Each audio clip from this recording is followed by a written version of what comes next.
Setelah kehilangan adik bungsunya tepat di hari pernikahan, Sabar melihat simbol jin dari api yang membakar sofa bekas tempat duduk Ezi. Sosok pria baru datang dalam kehidupannya seperti bayang yang senantiasa membawa penasaran. Sabar turut mendapatkan mimpi yang penuh misteri hingga tergerak hatinya untuk mencari jawaban. Terlebih lagi saat arwah sang ayah Syekh Salam muncul di tengah jamuan pesta dan melantunkan syair sholawat kepada Nabi Muhammad. Sabar bertekad untuk mencari tahu arti dari semua firasat hati dan menjalani safar, yaitu perjalanan panjang guna meminta petunjuk langsung dari Allah. Siapakah sosok pria bersorban yang selama ini menghantui pikiran Sabar? Berikut ceritanya. Tepatnya di masjid yang megah dan mententramkan jiwa, Sabar bertemu dengan sosok pria bersorban di mana sudah menunggu kedatangannya sejak lama. Pria bersorban itu tak henti melantunkan zikir untuk memuji keagungan Allah. Sabar menghampiri pria itu di balik semburat cahaya ilahi yang sangat terang. Melihat wajah Sabar, pria misterius itu langsung berkata jika Sabar sangat terlambat. Meski demikian, Syekh pemakmur masjid itu yakin jika mereka bisa menanggulangi bersama. Syekh itu melenggang pergi hingga membuat Sabar bertanya-tanya tentang jati diri pria misterius itu. Sabar berkata sering memimpikan pria itu bahkan melihatnya berkeliaran di sekitar rumah. Saat pernikahan Ezi dan ketika Sabar berada di rumah Osam, pria bersorban itu terlihat muncul di hadapannya dan menghilang dalam sekejap mata. Syekh bernama Abdul Rahman itu meminta Sabar untuk tetap tenang dan bersabar karena cepat lambat mereka akan mengetahui segalanya. Syekh Abdul Rahman menjelaskan banyak orang di sekitar Sabar yang membenci dan hendak membalaskan dendam padanya. Namun masih banyak pula orang baik yang membutuhkan bantuan Sabar. Setiap peristiwa akan memandu Sabar kepada langkah selanjutnya, di mana mimpi yang mengganggu hati Sabar adalah permulaan dari segalanya. Ia menyarankan Sabar untuk mencari keberadaan orang baik itu agar Sabar bisa melangkah ke tahap berikutnya. Melihat Sabar yang masih sangat penasaran, Syekh Abdul Rahman mengajak putra Syekh Salam itu untuk mengambil wudhu dan sholat asyar berjamaah. Ia bahkan tahu jika Sabar terlalu banyak tidur setelah kelelahan dalam perjalanan ke sana. Di waktu yang sama, Emad berkunjung ke Toko Hasan bersama seorang kerabat bernama Haji Abbas. Ternyata, Haji Abbas adalah seorang pedagang rempah dan bahan mentah parfum yang sangat profesional. Ia sudah mendalami pekerjaannya sejak lama secara turun-temurun di garis keluarganya. Emad mengungkapkan niat Haji Abbas yang hendak mengajak Hasan untuk menjadi partner bisnis dan mengembangkan sayap lebih besar lagi. Hasan khawatir karena toko itu bukan sebatas miliknya saja namun juga milik Manal dan Rahab. Emad berusaha membujuk Hasan untuk mengikuti perjanjian kerjasama dengan Haji Abbas karena pria itu sudah jauh lebih berpengalaman. Di tempat lain, Sabar buru-buru merapat ke tengah syaf untuk melakukan sholat asyar berjamaah bersama Syekh Abdul Rahman.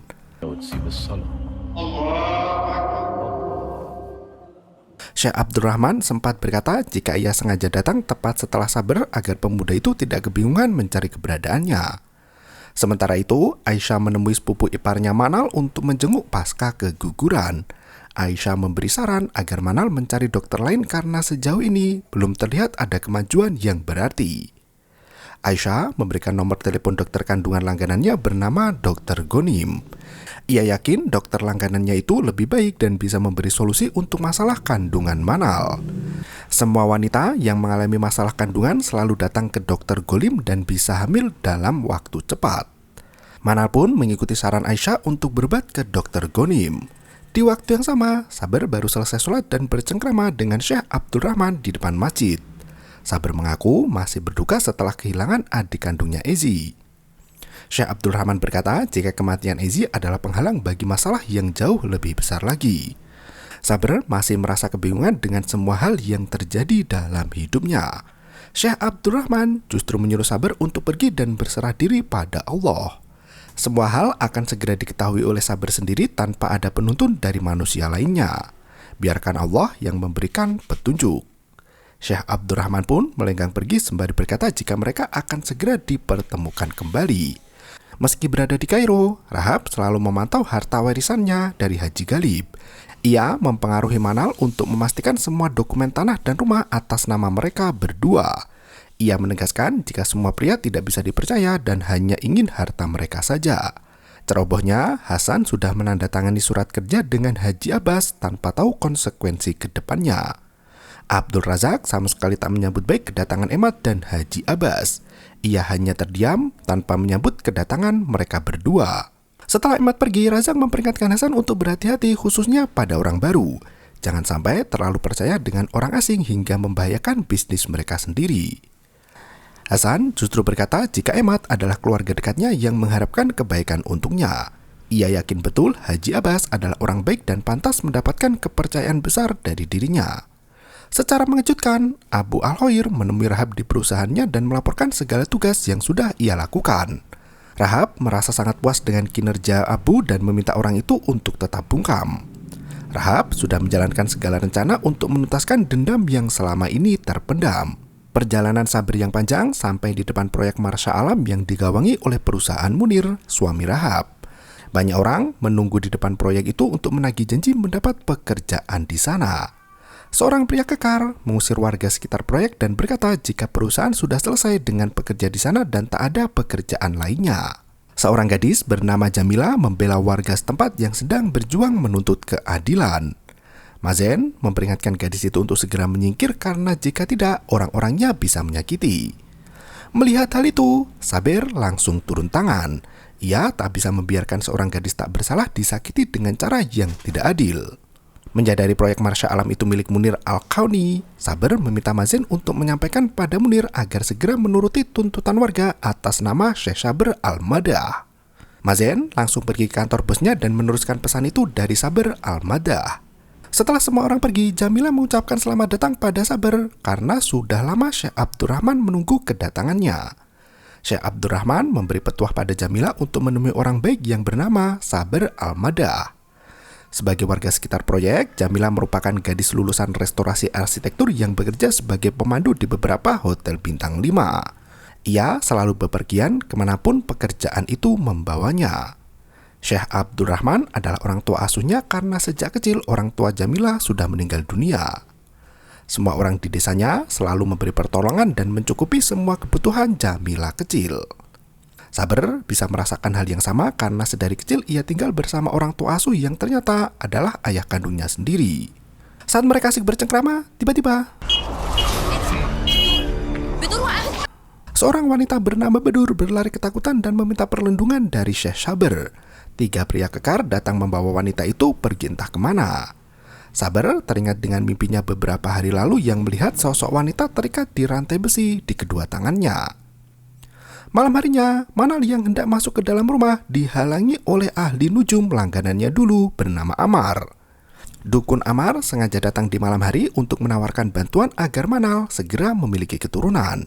Ia mengajak Manal untuk ikut dengannya dan melakukan ritual khusus agar Manal bisa segera hamil. Dukun Amar hendak memperkenalkan Manal pada seorang ahli bernama Safan. Pria itu adalah utusan Allah yang bisa membantu permasalahan banyak orang.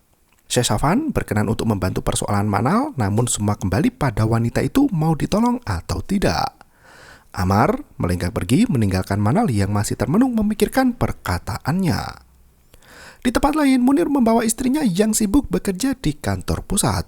Ia mempertanyakan sikap Rahab yang diam-diam mencari informasi proyek pembangunan di kota Marsha Alam.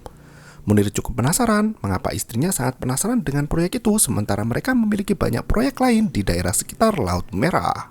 Rahab menuturkan jika proyek lain sudah berjalan dengan baik namun tidak dengan proyek Marsha Alam yang masih mangkrak. Rahab meminta Munir untuk memberikan otoritas proyek Marsha Alam padanya.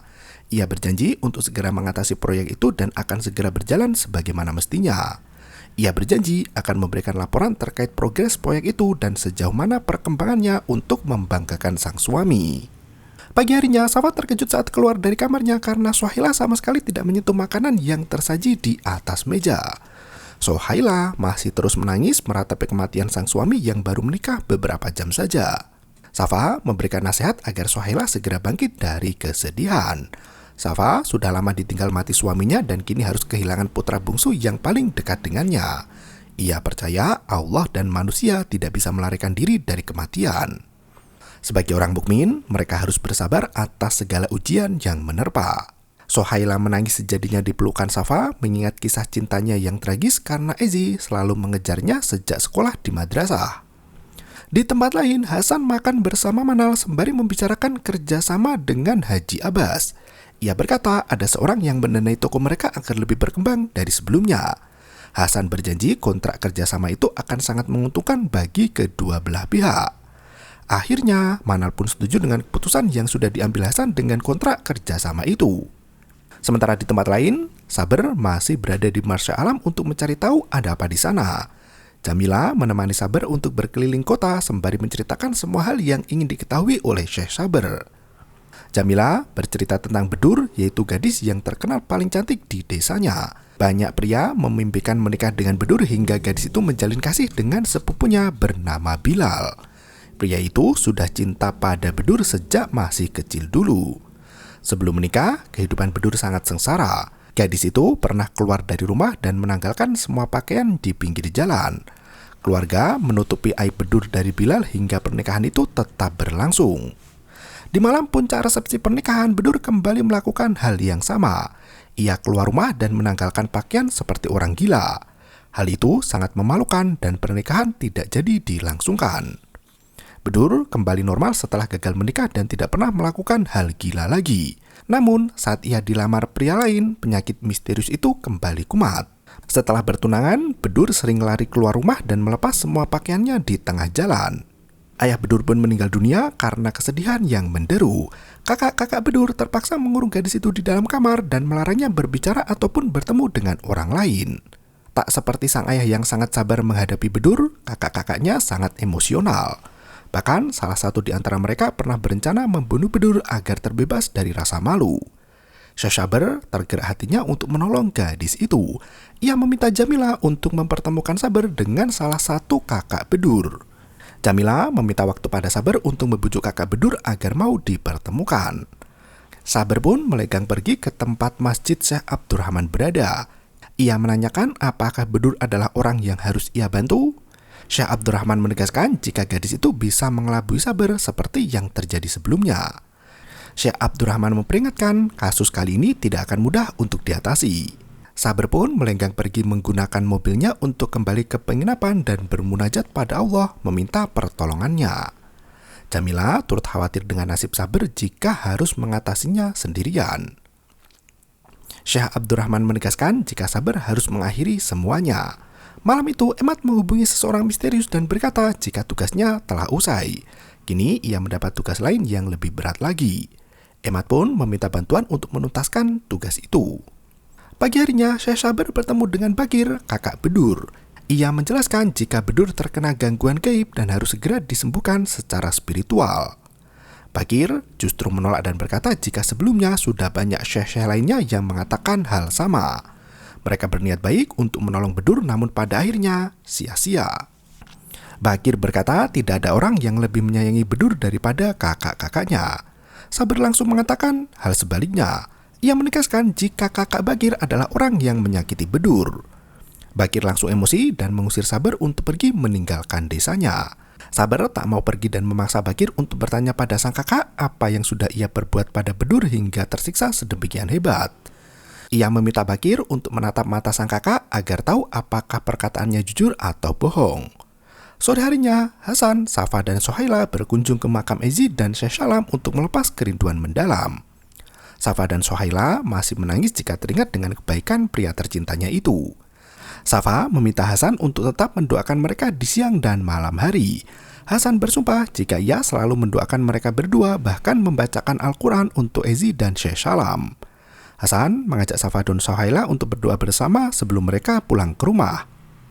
Dari kejauhan, tampak sosok misterius memperhatikan mereka bertiga. Safa bisa merasakan hal itu dan melongok kian kemari seolah sedang mencari seseorang.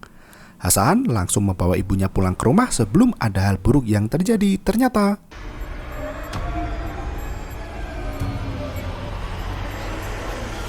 si Ratu Iblis tak mau mengalihkan pandangan dari Safa hingga membuat ibu asuh Syekh Saber itu kehilangan ketenangan dalam hatinya. Di tempat lain, Bagir menemui kedua kakaknya dan berkata ada seseorang di antara mereka yang sengaja menyakiti Bedur. Dua kakak Bagir tak ada yang mau mengaku dan mulai membela diri. Mereka terlihat salah tingkah hingga membuat Bagir curiga.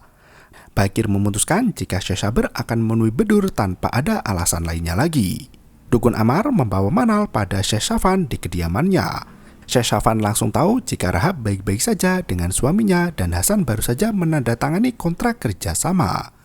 Syekh Syafan berkata kerjasama Hasan akan membawa pada keuntungan besar. Syaratnya, Hasan harus menjauh dari Sabar dan tetap jaga jarak agar tidak terkena imbas dari permainan syiriknya di masa lalu. Syekh Syafan juga tahu jika Manal berhenti berdoa pada Allah. Ia memperingatkan dengan keras agar Manal tidak putus asa dalam mengharap rahmat Allah yang maha luas. Dengan menjauhi Sabar, mereka akan segera mendapatkan keberuntungan dan segala macam penyakit akan sirna. Siang itu, Bagir membawa Syekh Sabar ke rumahnya di mana Bedur duduk dengan tubuh terikat di atas kursi. Syekh Sabar memulai prakteknya untuk mengeluarkan jin di dalam tubuh Bedur. Ia berkata jika dirinya akan berusaha menyembuhkan gadis malang itu. Dengan nada keras dan congkak, Bedur berkata bahwa Sabar tidak akan bisa melakukannya. Seketika itu, dan film pun bersambung.